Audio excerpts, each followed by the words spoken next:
After plants take up nutrients and use them, they are eventually lost from the plants. The nutrient budget of plants, particularly long-lived plants, is determined just as much by nutrient loss as by nutrient absorption. And so if we want to understand the budget of plants with respect to nutrients, we have to pay as much attention to nutrient loss as we do absorption. It's important to point out that loss from a plant is an internal transfer for an ecosystem. So when we do an ecosystem analysis and there's losses from plants, these tend to stay within the ecosystem. So if this is your soil, for example, these nutrients often enter the soil, then are taken up by plants. And that's a lot different than thinking about losses from the ecosystem. So just because we have losses from the plants, if they stay within the ecosystem, that's one thing. If they're lost from the ecosystem, that's another, and that has different consequences for the functioning of the ecosystem. Now there's a couple ways that nutrients can be lost from a plant. One of the most obvious ones is death of tissues or of whole plants. The other is leaching. Now there's lots of ways for biomass to die. One of these is senescence, and this senescence is a pre-programmed death of biomass. So in the fall, for example, in a temperate latitude, you'll have plants that before a stress will occur that would kill off leaves, a pre-programmed plan to take out resources from that leaf and discard it. So we have nutrients that are resorbed from leaves, for example, and that resorption is one way that plants maintain high nutrient use efficiency, high mean residence time, and hold on to nutrients for as long as they can.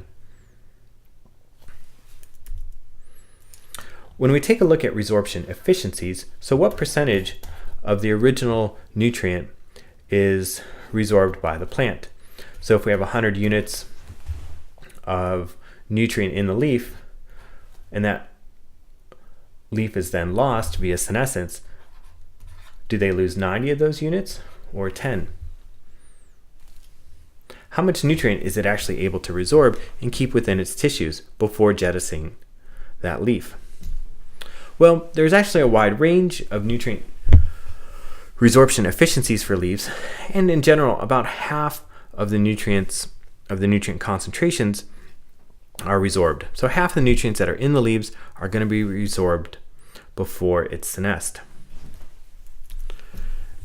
It's important to note that resorption is an active process, and essentially what happens in the leaf is that nutrients are made soluble and then loaded into the phloem and stored somewhere else within the plant. Some nutrients are immobile in the phloem. Calcium and iron are two examples. So calcium resorption within leaves tends to be relatively low because plants just can't take calcium out of a leaf and stick it into the phloem and move it somewhere else. So those nutrients that are immobile in the phloem, like calcium or iron, tend to have relatively low efficiencies of resorption. Plants just can't move them to other parts of the plant. As far as roots are concerned, there's no strong evidence of resorption from roots.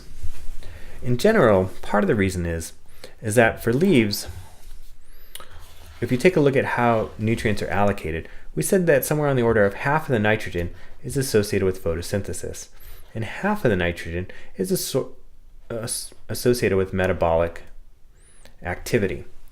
What plants can do pretty easily is break down the photosynthetic machinery in the leaf and then move that out of the leaf to a different part of the plant.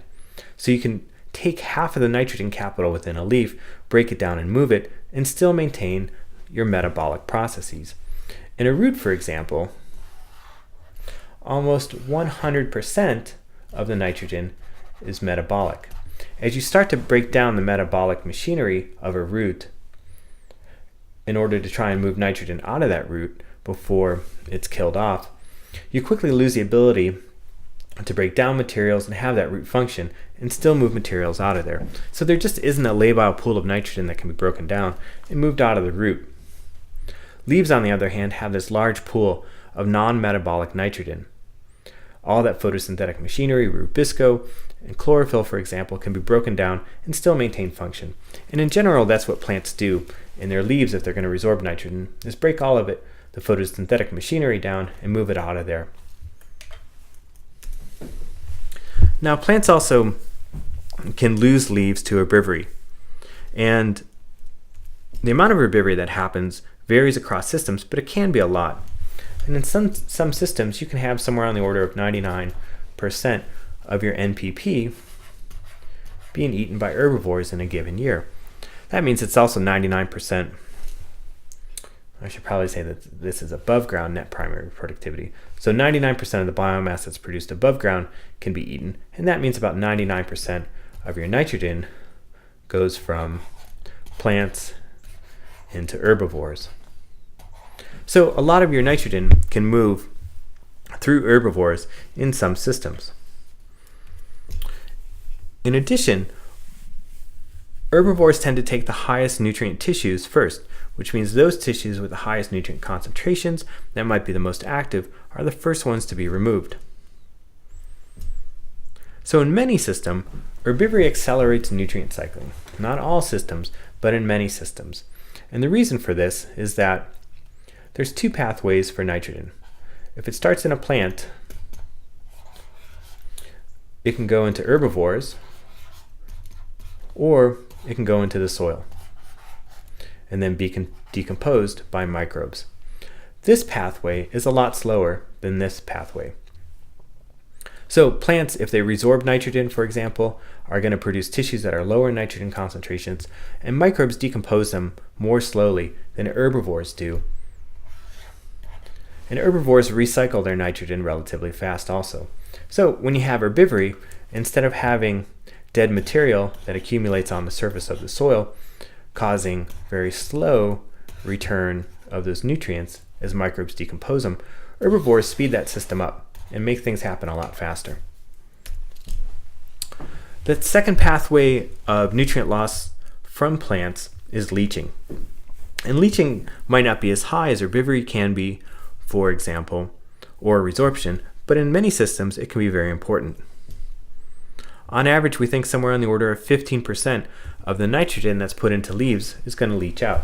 So that's a pretty significant flux. And we talked about throughfall, for example, where water is going to make its way through the canopy and bring with it a lot of those soluble factors, soluble materials that are in leaves. So anytime we have something that's really soluble within a leaf, such that if you have a leaf and you have a drop of water on it, for example, it might get into solution before it's lost. And also a lot of the nutrients that aren't resorbed from leaves have the potential to be leached out. For plants, leaching is relatively hard to stop. It doesn't mean it's a constant fraction, but there aren't many things that plants can do, for example, to reduce leaching. And that's something that you can read about a little bit more in depth in the chapter. So in summary for this section, there are different pathways for nutrients to be lost. There's death of tissues and there's leaching of materials out of live tissues, for example. And it's important as you go through to read to understand some of the mechanisms by which the death of different tissues leads to nutrient return, as well as leaching. Both of these are important and they can constitute a large fraction of the nutrients that cycles through ecosystems.